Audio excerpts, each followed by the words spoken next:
రంగరాయ కాలేజీలో వెలుగులోకి వచ్చిన కీచక పర్వం తెలుగు రాష్ట్రాల్లో సంచలనంగా మారింది. ఒకరు కాదు ఇద్దరు కాదు 50 మంది విద్యార్థులని సిబ్బందిలోనే పలువురు లైంగిక వేధింపులకి గురి చేయడం ఆగ్రహావేశానికి కారణమవుతోంది. ఏపీ సర్కార్ సైతం ఈ ఇష్యూని సీరియస్ గా తీసుకోవడంతో కలెక్టర్ కూడా రంగంలోకి దిగారు.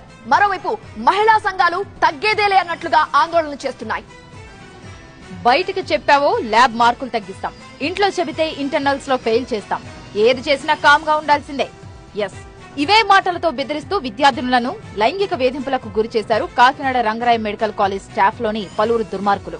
కూతుళ్ల వయసున్న వాళ్లపైన కనికరం లేకుండా క్రూరంగా ప్రవర్తించారు. చదువుల తల్లి నెలవైన దేవాలయం లాంటి ప్రాంతంలో ఆడపిల్లలను అక్కడా ఇక్కడ తాకుతూ చండాలమైన పనులకు పాల్పడ్డారు. పాపం ఎప్పటికైనా పండుతుందన్నట్లు సింగిల్ మెయిల్ తో నలుగురి బాగోతం బట్టబయలైంది. ఈ నెల 8న స్టూడెంట్స్ నుంచి కంప్లైంట్ మెయిల్ వెళ్లడంతో అసలు విషయం బయటకొచ్చింది. ఒకరిద్దరు కాస్త 50 మంది బాధితులమంటూ బయటకు రావడంతో వెంటనే విచారణ చేపట్టిన కమిటీ 50 మంది విద్యార్థినులు కమిటీ ముందు ఆవేదన వ్యక్తం చేశారు. ఇష్టం వచ్చినట్లు చేస్తూ విషయం బయటకు రాకుండా ఉండేందుకు ఇంటర్నల్ మార్కులు తగ్గిస్తాం, పరీక్షల్లో ఫెయిల్ చేస్తామని బెదిరింపులకు పాల్పడినట్లు వెల్లడించారు. కళ్యాణ్ చక్రవర్తి అనే ఈ దుర్మార్గుడే అసలు సూత్రధారి. ల్యాబ్ అటెండెంట్ గా ఉంటూ మరో ముగ్గురు జిమ్మిరాజు, గోపాలకృష్ణ ప్రసాద్ తో కలిసి ఈ నీచానికి ఒడిగట్టాడు. దీంతో వీరందరినీ అదుపులోకి తీసుకుని విచారిస్తున్నారు పోలీసులు. CM Chandrababu, deputy CM Pawan Kalyan ఘటనపై ఆరా తీశారు. నిందితులను కఠినంగా శిక్షించాలని, ఇలాంటి పనులు చేయాలంటే బొడికిపోయేలా చర్యలుండాలని ఆదేశించారు.